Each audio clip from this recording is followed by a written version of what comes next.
आवाज मानदेशाचा।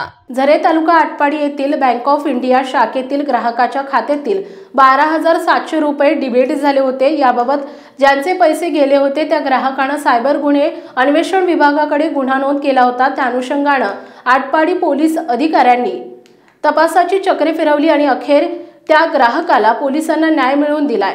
या पोलिसांच्या दमदार कामगिरीचं सर्व तालुक्यातून कौतुक होत आहे। याबाबत अधिक माहिती अशी की झरे तालुका आटपाडी येथील बँक ऑफ इंडियाच्या शाखेमध्ये त्या ग्राहकाचे खाते आणि तसेच कर्जाचेही खाते आहे।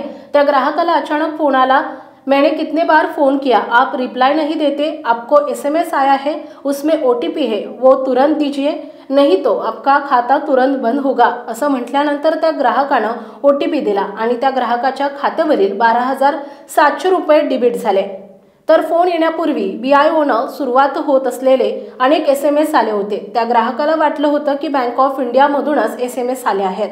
मानसोफर न्यूज संपादक बापूसाहेब मिसाळ, वरकुटे, मलवडी। आपल्या जिल्ह्यातील तालुक्यातील लेटेस्ट बातम्या पाहण्यासाठी आजच मानसोफर न्यूज चॅनलला YouTube वर सबस्क्राइब करा आणि बेल आयकॉन प्रेस करा।